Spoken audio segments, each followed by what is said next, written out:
Sexual harassment. ये चीज़ शायद 80 to 90% लड़कियां अपने चाइल्डहुड में या टीनेज में ज़रूर फेस करती हैं। हाय, मेरा नाम है टीना और मैं भी सेक्सुअल हैरेसमेंट के शिकार हो चुकी हूँ। मेरी एज उस टाइम कुछ 12-13 साल थी और हमारे नेबर में बहुत ही ख़ास फैमिली, जिसे मेरी मम्मी अपनी फैमिली जैसे समझती थी, उनके पेरेंट्स भी हमें अपने बच्चे जैसे ट्रीट करते थे। हम हर साल राखी सेलिब्रेट करते, उनके दोनों बेटों को मैं राखी बांधती। मेरे पापा को कोई ऐसी डिजीज़ हो गई थी जिसकी वजह से उनका बचना मुश्किल था और इसीलिए शायद मम्मी घर में कम और पापा के साथ हॉस्पिटल ज़्यादा रहती थी।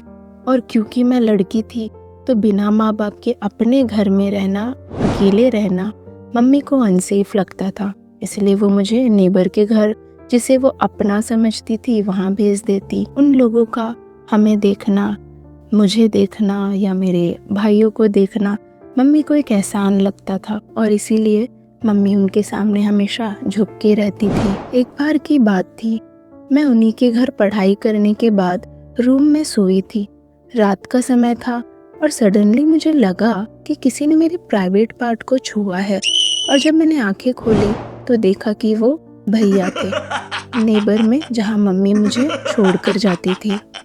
पहले मुझे लगा कि ये मेरा वहम है, लेकिन फिर दोबारा जब उन्हीं के घर कोई नहीं था, मुझे फोर्सफुली पकड़ा और टच करने की कोशिश की। मैंने अपनी पूरी शक्ति लगाकर उसे अपने से दूर धक्का दिया और वहाँ से भागी।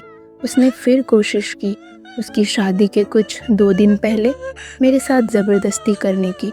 मैंने फिर अपने आप को उससे बचाया। आप सोच रहे होंगे कि मैंने अपने पेरेंट्स को क्यों नहीं बताया। मेरे पापा की तब तक डेथ हो चुकी थी और मम्मी उनके एहसानों तले दबी हुई थी। उनके पास उन्हीं लोगों का सहारा था। मैंने कोशिश की मम्मी को बताने की, लेकिन मम्मी ने मुझे डांट कर चुप करा दिया। वो आदमी दुनिया के सामने इतना शरीफ पुजारी बना हुआ था कि कोई सपने में नहीं सोच सकता था कि यहाँ ये सब हो रहा है। जब मैंने उस आदमी से कहा कि मैं मम्मी को बता दूंगी, तो उसने हंसकर कहा, जा बता दे। मैंने अपनी ये स्टोरी इसलिए शेयर करी आपसे क्योंकि मैं सभी पेरेंट्स को यह बताना चाहती हूँ कि please please trust your child. आपका बच्चा अगर आपसे कुछ कह रहा है तो उसे डांट कर नज़रअंदाज ना करें। मेरे साथ तो मोलेस्टेशन हुआ, मैंने खुद स्ट्रांग बनकर खुद को बार बार बचाया, लेकिन हो सकता है आपके नज़रअंदाज करने से आपके बच्चे के साथ रेप भी हो सकता है। एक इम्पॉर्टेंट टिप, आपका बच्चा जब बाहर से फर्स्ट टाइम आपसे कुछ बताने जाता है, आपका एक्शन और रिएक्शन फर्स्ट टाइम में ही तय करेगा कि आपका बच्चा अब लाइफ की कोई भी अच्छी या बुरी चीज़ आपसे शेयर करेगा या नहीं। सो पेरेंट्स, अपने बच्चे की बात सुनो और उसे ट्रस्ट करो, पता लगाओ, अपने बच्चे को सेफ रखो। Thank you for listening.